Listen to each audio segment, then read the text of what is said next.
This video is about adding and subtracting mixed numbers. So here I've got a pretty simple problem because, as you can see, it's already in common denominators. This is in thirds. Now there are two ways to approach this. First, I can take any mixed number and make it an improper fraction. This will never fail you as long as you're good at converting between mixed numbers and improper fractions. You can always do this. When I took calculus class, they said keep your numbers as improper fractions. They're just easier to work with. And we'll find that's true when we multiply and divide. This is the way I recommend. 3 times 2 is 6 plus 2, that's 8 thirds.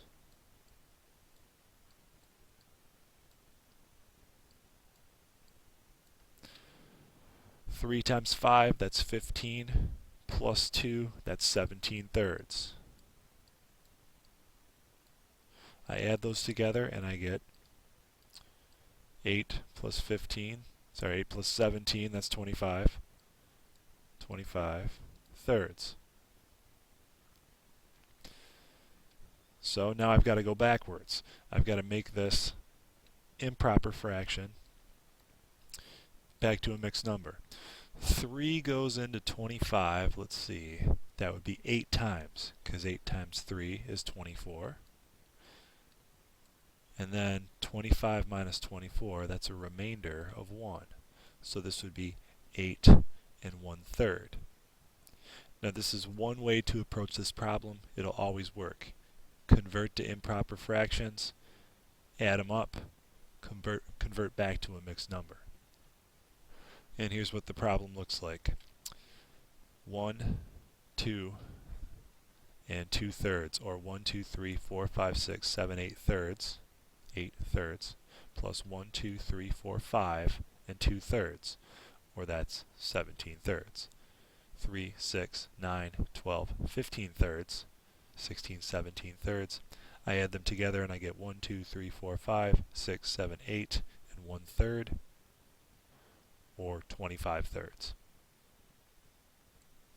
Now converting to improper fractions will never fail you, but this is actually not what I would use on this problem.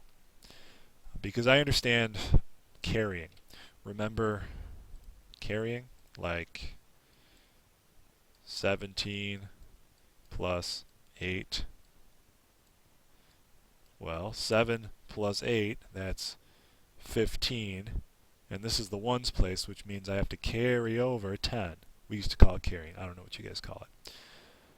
So 1, which actually means 10, plus another 1, which actually means 10, gives me 2, or 20. This is 25. Since I had too many 1s, I had to carry my 10 over. The process is the same with fractions. So I can take 2 plus 5. 2 plus 5, my whole numbers here, gives me 7. 2/3 plus 2/3, that gives me 4 thirds. But wait, that's an improper fraction. That's a problem. I've got to look at that and think, 4 thirds, that's actually, let's see, 3 goes into 4 one time, with a remainder of 1. So that 4 thirds is actually 1 and 1/3. So what I would do is I would take this 1 and carry it. I would add it to the 7. Because that 4 thirds, it's more than 1 whole. It is actually 1 and 1/3.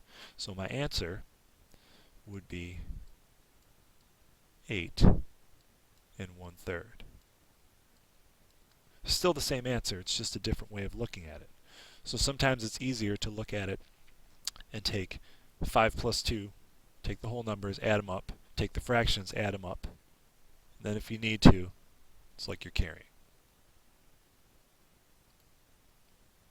My last example is a subtraction problem. And as you can see, there are not common denominators.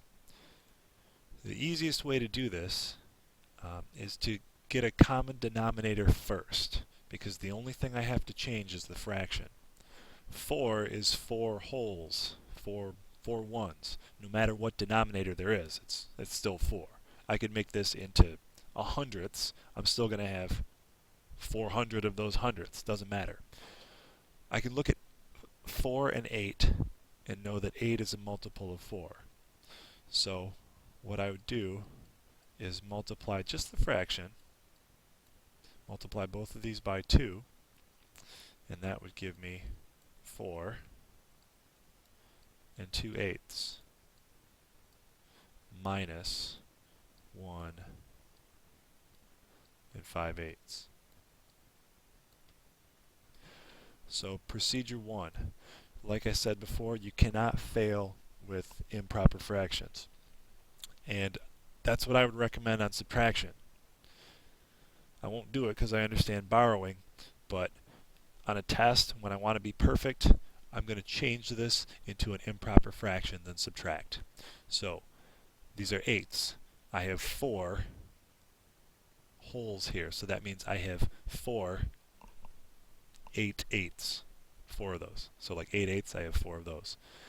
Mathematically, 8 times 4 is 32, 33, 34. Add those, and I get 34/8. 8 times 1, that's 8, plus 5, that's 13/8. If I have 34/8 and I subtract 13/8, that means I'm looking at 21/8. So now I've just got to change that back to a mixed number. So 8 goes into 21 2 times. 2 times 8 is 16. 2 times 8 is 16, so that gives me 21 minus 16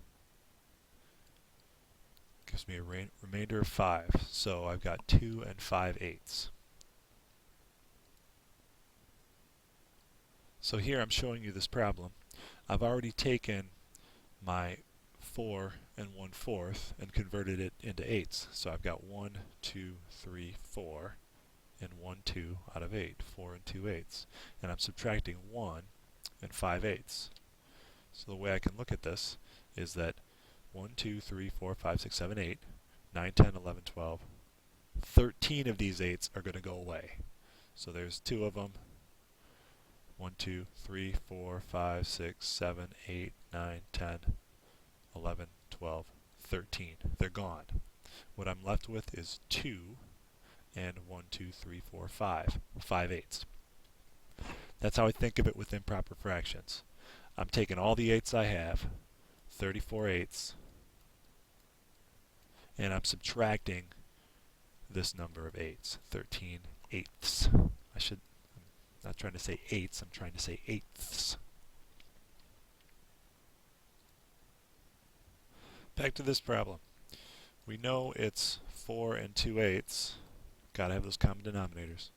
Minus 1 and 5/8.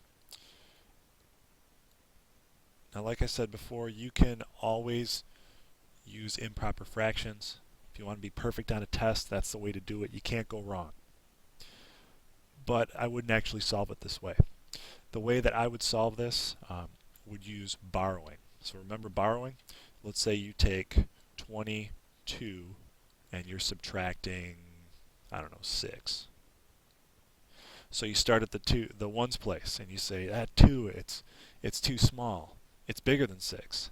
What I need to do is I need to borrow. I need to borrow 10 from that 20, those two 10s. I need to borrow 10. So I've got 12. Take away 6, I'm left with 6. And now I've got 10 left over here. So my answer is 16. I had to borrow 10 and add it to that 2 because the 2 was not big enough in the ones place. The same concept applies here. I've got a whole number and a whole number. This fraction is smaller than the fraction I'm taking away. So what I can do is borrow. I know that this 4 has 4 groups of 8. I can borrow 8 eighths. I can borrow 1 from this 4 and add it to my 2. So that would make this 4 into a 3. If I borrow 1, what I'm actually doing is taking 8 eighths and adding it to these 2 eighths. So this would become 3 and 10 eighths. 3 and 10 eighths. Because I took 8 eighths away from that 4 and I added it to this 2 eighths. Because 8 eighths plus 2 eighths is 10 eighths. Now I can subtract 1 and 5 eighths, doing it the way I like to. So 3 minus 1, I'll take the whole numbers. 3 minus 1 is 2. 10 eighths minus 5 eighths, that's 5 eighths. Do this part by part. And the way that looks here is I can take away one of these because I'm subtracting 1, so that's done. So there's 1 that's gone. And now I can take away 1, 2, 3, 4, 5 eighths. So 1, 2, 3, 4, 5. I'm still left with 1, 2, and 1, 2, 3, 4, 5 eighths. 2 and 5 eighths. So that's 2 ways of doing the same thing. Do whatever you're comfortable with. Either way you do it, if you do it right, you're going to get the same answer.